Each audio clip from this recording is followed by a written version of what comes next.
Madrasah Sanawiyah Negeri 1 Pasuruan merupakan sekolah berbasis Islami yang berdiri kurang lebih sudah 56 tahun dan didirikan oleh Kyai Haji Abdus Syukur Adnan.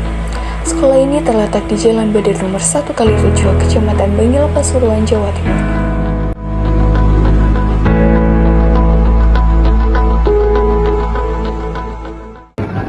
Untuk sarana prasarana yang disiapkan MTSN 1 untuk menunjang pembelajaran siswa, otomatis yang sarana yang ada di kelas masing-masing itu otomatis pembelajaran di sini. Memang ketika saya waktu hadir di sini itu kan ada namanya pembelajaran yang penuh dengan IT, yang namanya IT board. IT board ini alhamdulillah kemarin saya sampaikan coba kelas istilahnya kelas yang ini dua aja, kelas ini diberikan kelas IT board yang menggunakan IT board pembelajaran dengan digitalisasi. Alhamdulillah dengan mempermudah alat, mungkin saya sudah lihat di sana alatnya ya, IT boardnya itu kan menggunakan pembelajaran penuh dengan IT, penuh dengan langsung tanpa menggambar, tanpa menulis dan sebagainya, cuma menggunakan sentuhan tangan dengan mengunduh di situ dan sebagainya, sehingga pembelajaran menarik buat anak-anak dan membuat menyenangkan dan juga otomatis perhatiannya lebih fokus dan mudah diterimanya. Ini setelah itu kan diterapkan oleh guru kita dengan senangnya. Sekarang kan setelah itu kan menggunakan TikTok dan sebagainya pembelajarannya. Jadi tetap kita gunakan untuk pembelajaran, tetap menyiapkan kebutuhan yang dibutuhkan oleh siswa, tidak hanya ketika tapi ya penunjang sumber dari bentuk buku atau tuntut dan sebagainya.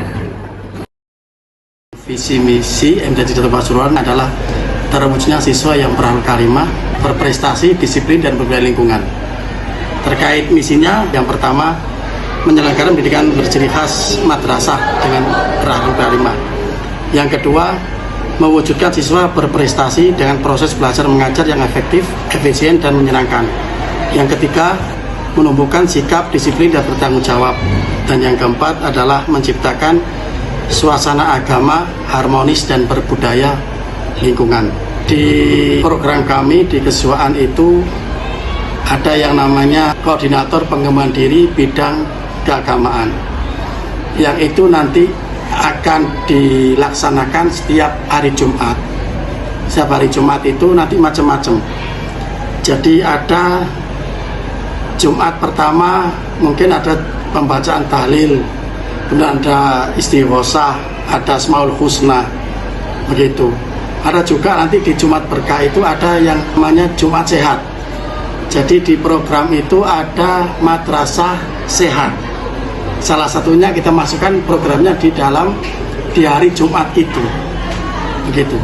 Jadi nanti di hari Jumat itu mesti ada kegiatan keagamaan, sholat duha, Asmaul Husna dan lain sebagainya itu.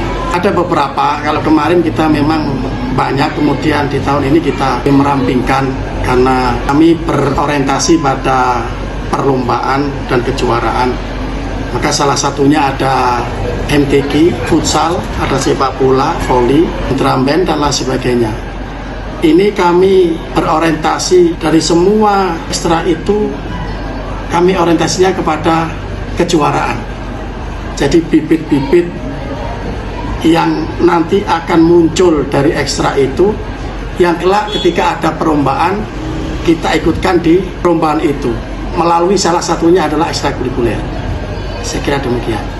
Terkait dengan upaya untuk mendisiplinkan diri siswa ketika pembelajaran, Bapak Ibu guru, terutama saya pribadi, ketika memasuki kelas, yang pertama adalah mengecek kehadiran siswa. Ya, pentingnya kita mengecek kehadiran siswa adalah bahwa pembelajaran kita ini diikuti oleh siswa, dalam arti keseluruhan siswa yang ada dengan yang tidak ada kita bisa pantau. Kemudian yang kedua adalah membuat komitmen belajar. Pastinya ketika kita mulai kegiatan belajar mengajar, tentunya di situ anak-anak sendiri juga harus komitmen dengan belajar pada saat kegiatan pembelajaran dengan Bapak Ibu guru, sehingga diharapkan dengan kondisi seperti ini pembelajaran bisa kondusif. Tentunya untuk memotivasi siswa-siswi dalam pembelajaran di kelas itu banyak metode-metode yang bisa kita gunakan. Ya, metode-metode yang bisa kita gunakan sangat bervariasi. Bisa mulai dari metode diskusi, bisa kita melakukan dengan metode wawancara, atau mungkin di situ bisa juga kita lakukan dengan ceramah secara bervariasi. Nah, untuk mendukung partisipasi aktif siswa, tentunya di sini metode diskusi dianggap menjadi paling efektif karena di situ terjadi hubungan timbal balik dalam pembelajaran antara siswa dengan guru maupun antara siswa sendiri dengan siswa, sehingga motivasi belajar siswa itu akan bisa terbangun dengan baik.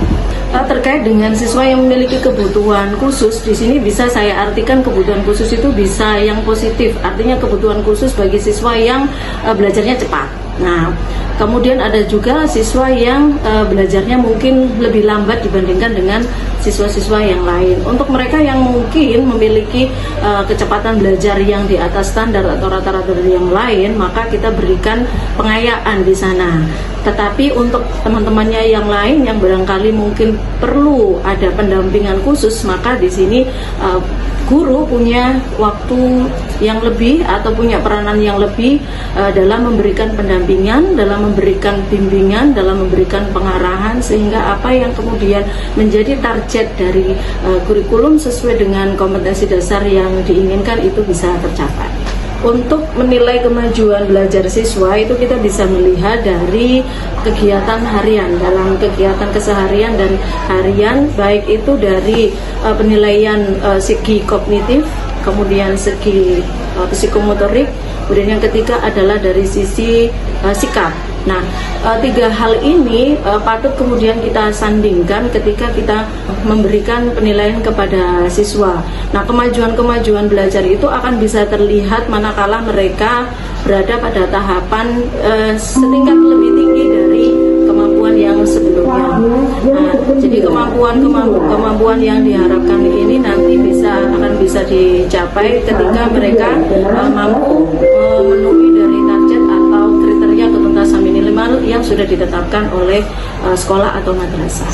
Terkait dengan metode yang diterapkan dalam pembelajaran, kemudian dengan gaya belajar siswa yang berbeda-beda, tentunya ini dalam kurikulum Merdeka kita sudah diberikan arahan gitu ya, anak-anak dengan gaya belajar mulai dari kinestetik, gaya belajar audio, kemudian gaya belajar visual, itu kan mereka memiliki background gaya belajar yang berbeda-beda. Nah, bagaimana kemudian treatment yang dilakukan oleh guru, tentunya di sini adalah memberikan wadah, terutama di sini adalah misalnya model penugasan anak-anak yang kinestetik itu akan berbeda dengan anak-anak yang audio, sehingga di sini guru harus pinter-pinter untuk bisa mengatur bagaimana model assessment yang tepat bagi anak-anak yang memiliki gaya belajar tersebut.